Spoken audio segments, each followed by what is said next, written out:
Hello dear students and welcome to e-learning classes. Children, today in geography chapter number 6 we will study the agricultural development and we will see in this chapter how the countries are taking effort or making efforts to increase the crop production to meet the needs of increasing population. In this chapter we will study about the agricultural farms in India and USA to understand the development of agriculture in developing and a developed country. Children, India जो है वो developing country है और इसकी 75% population जो है वो villages में रहती है एंड डिपेंड करती है डायरेक्टली और indirectly on agriculture. Children, agriculture provides food for human being and raw material for agro based industries. So we have taken the example near Ganga river valley plains where the land is level and fertile and the main feature of agriculture here are. Children, यहाँ पर subsistence agriculture होती है ज़्यादातर. Subsistence agriculture में children जो farmers होते हैं वो इतना क्रॉप प्रोड्यूस करते हैं जो उनकी फैमिली नीड्स को पूरा कर दे. कोई सरप्लस फूड प्रोडक्शन नहीं होता है कि वो मार्केट में सेल करें और उनसे अर्निंग करें.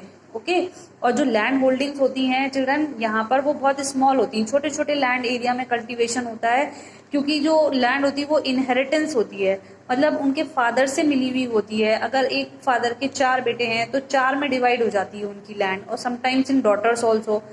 तो this led to small and uneconomic land holdings.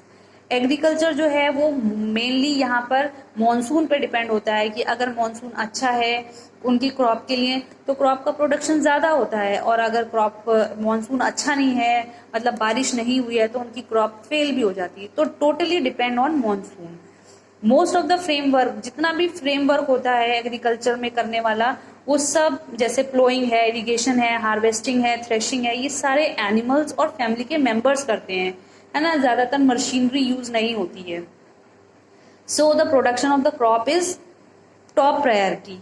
वो उनके जो फैमिली मेंबर्स हैं वो सब क्रॉप प्रोडक्शन में ही लगे रहते हैं to fulfil the needs of their family. And the farmer face many problems sometimes like he cannot buy enough agricultural input due to fund shortage. Children, उनके पास ज़्यादा पैसे होते नहीं हैं क्योंकि वो इतना बचा ही नहीं पाते हैं कि उनको अर्निंग अच्छी हो. तो अपनी एग्रीकल्चर फील्ड में पैसे लगाने के लिए उनके पास पैसे भी नहीं होते हैं and sometime they have to take the bank से लोन लेना पड़ता है या मनी लेंडर से मनी लेना पड़ती है टू अपनी क्रॉप में, अपनी एग्रीकल्चरल फील्ड में क्रॉप ग्रो कराने के लिए. He has to sell his produce immediately after harvest. अच्छा, जब इनका क्रॉप प्रोड्यूस हो जाता है, हार्वेस्टिंग हो जाती है, तो इनके पास रखने की या स्टोरेज की भी फैसिलिटीज नहीं होती हैं, तो उनको अपनी क्रॉप जल्दी से जल्दी मार्केट में सेल करना होती है. He has to depend upon various cooperative society to meet his needs. Children, India में ग्रीन रेवोल्यूशन के कारण बहुत सारा चेंज हुआ है एग्रीकल्चरल फील्ड में and like introduction of HIV seed. HIV seed के इंट्रोडक्शन से चिल्ड्रन क्रॉप के प्रोडक्शन में इंक्रीमेंट हुआ है, बहुत ज़्यादा इंक्रीज हुआ है. और इसके अलावा टाइमली इरिगेशन फैसिलिटीज़ को भी अवेलेबल कराया है ग्रीन रेवोल्यूशन के अंदर. एंड केमिकल फर्टिलाइजर्स का यूज़ किया है, पेस्टिसाइड्स, इंसेक्टिसाइड्स का यूज़ किया है सो दैट क्रॉप जो है वो हमारी इंसेक्ट्स और पेस्ट से बची रहे. Consolidation of land holding and ज़्यादातर मशीनरी का भी यूज़ किया है after green revolution in India. And provision of agricultural credit on soft terms from banks, मतलब इन फार्मर्स को बैंक्स से लोन भी मिल जाता है कम इंटरेस्ट के साथ.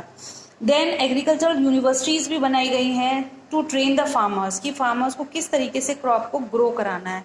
And this help not only to enhance production but also to improve the general social and economic condition of the farmers and their families.